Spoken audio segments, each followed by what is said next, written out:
Le tueur trahi. Fist Recap. Bienvenue sur Fist Recap. Aujourd'hui, plongeons dans l'histoire d'un tueur à gages qui pensait avoir tout vu jusqu'à ce que son propre syndicat le marque comme traître.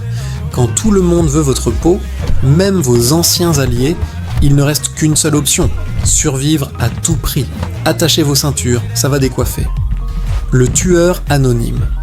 Notre film s'ouvre sur Pete Striker, un tueur à gages endurci par les combats, assis discrètement parmi un groupe de personnes ordinaires lors d'une réunion des Workaholics anonymes.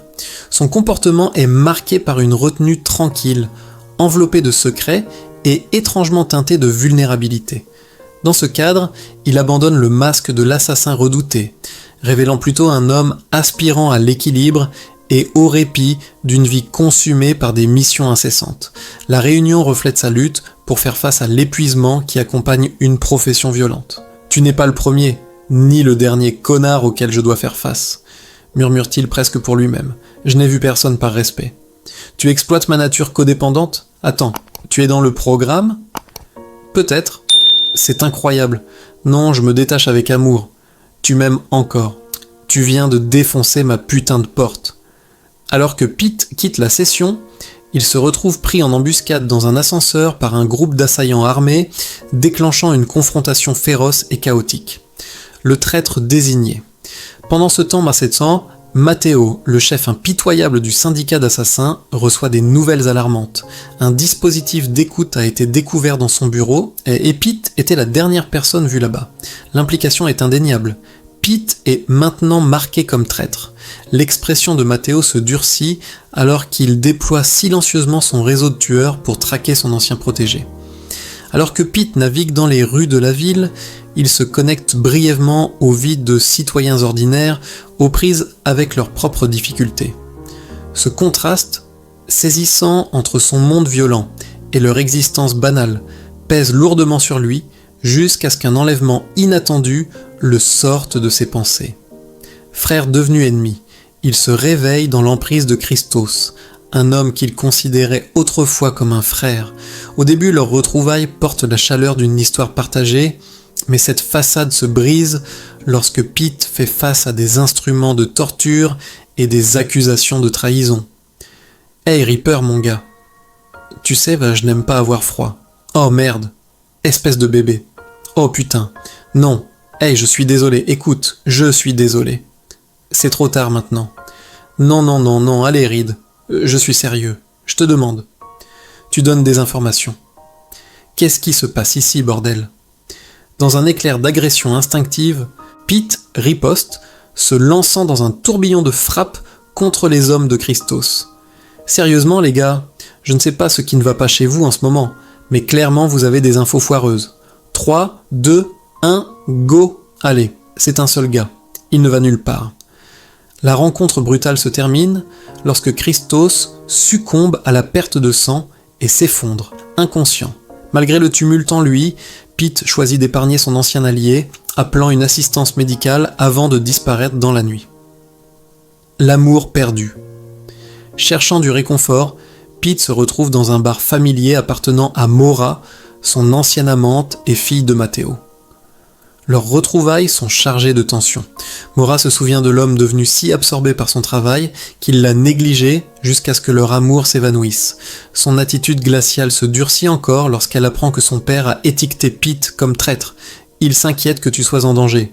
Je le suis. Emmène-le, Gabriel. C'est tout à toi. Quoi ? Qu'est-ce que... Leur conversation est brusquement interrompue par Orlando, un colosse exécuteur nourrissant une rancune. Avec ses hommes qui le soutiennent, il confronte Pete, exigeant réparation pour des griefs passés. En un instant, l'acier brille dans la lumière tamisée alors que le bar éclate dans le chaos. Bien que Maura intervienne pour sauver Pete pendant la mêlée, elle refuse résolument de s'impliquer davantage. Sa loyauté envers elle-même l'emporte sur tout sentiment persistant pour lui. L'enlèvement s'enfine. Juste au moment où Pete pense avoir échappé, une autre équipe d'assassins le kidnappe dans une voiture. Cette fois, il fait face à Mingju, un tueur calculateur avec des vendettas personnelles contre lui. Piégé dans le véhicule et en infériorité numérique, Pete évalue ses ravisseurs avant de passer à l'action, jetant les hommes inconscients hors de la voiture et prenant le contrôle du véhicule. Sur un quai, Pete confronte à nouveau Christos. Leur amitié se défait au milieu d'accusations acerbes et de ressentiments amers. Ils s'affrontent violemment, échangeant des coups qui font écho à des années de frustration. « Putain Dennis, je ne peux pas !» La colère de Christos face à l'absence de Pete lors de crises familiales et son dévouement sans relâche au travail plutôt qu'aux connexions significatives explose. Leur affrontement brutal se termine sans résolution, mais Christos délivre un avertissement sinistre. À moins que Pete ne blanchisse son nom auprès de Matteo, la poursuite implacable ne cessera jamais. Le dernier recours. Alors que Pete se rend compte que ses options diminuent rapidement, il se tourne une fois de plus vers Maura pour obtenir de l'aide. Elle le confronte, condamnant sa vie de mission incessante et lui rappelant à quel point il a peu apprécié les gens qui tenaient à lui. Avant qu'il ne puisse articuler une réponse, elle le neutralise rapidement avec une fléchette tranquillisante. Lorsque Pete reprend conscience dans la maison de Maura, il est désorienté et à peine capable de rassembler ses pensées avant qu'une nouvelle vague d'assassins ne défonce la porte. Dans un tournant inattendu du destin, lui et Maura se retrouvent à combattre côte à côte à nouveau, combinant leurs compétences pour éliminer les ennemis avec un mélange mortel de tirs de précision et de combats rapprochés brutal. La fureur du patron. Pendant ce temps, Matteo bouillonne de colère alors que ses assassins vaincus reviennent les mains vides. Sa fureur culmine dans un appel téléphonique tendu de Pete qui plaide désespérément son innocence. La réponse de Matteo est impitoyable. Il exige une preuve avant l'aube ou menace d'augmenter la prime sur la tête de Pete. L'ultimatum est clair. Pete doit découvrir le vrai traître ou faire face à une vie en fuite. Dans un moment de clarté, Maura propose qu'il cible Angel, la rivale de longue date de Matteo.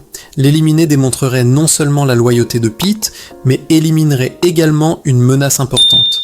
Sans alternative viable, il se prépare pour une mission périlleuse. L'assaut du complexe armé est résolu.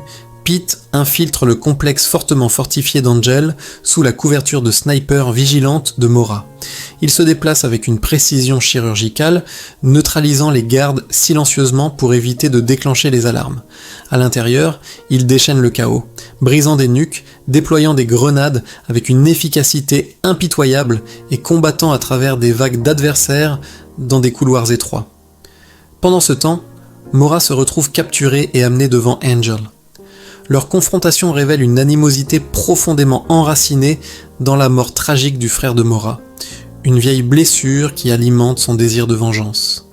Alors que leur affrontement verbal s'intensifie, les explosions du carnage de Pete résonnent dans tout le bâtiment.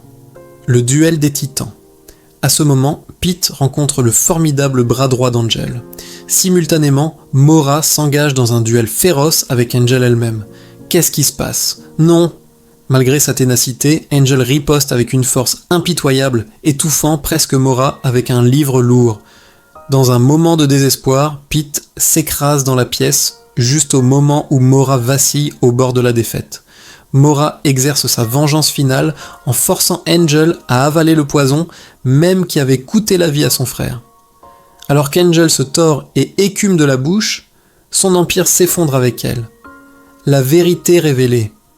Avec la mort d'Angel, Pete et Maura saisissent le moment pour documenter leur victoire, posant avec son corps sans vie pour fournir à Matteo une preuve indéniable de leur succès. À leur retour, Matteo révèle ses véritables intentions. Il avait toujours su que Pete n'était pas le traître.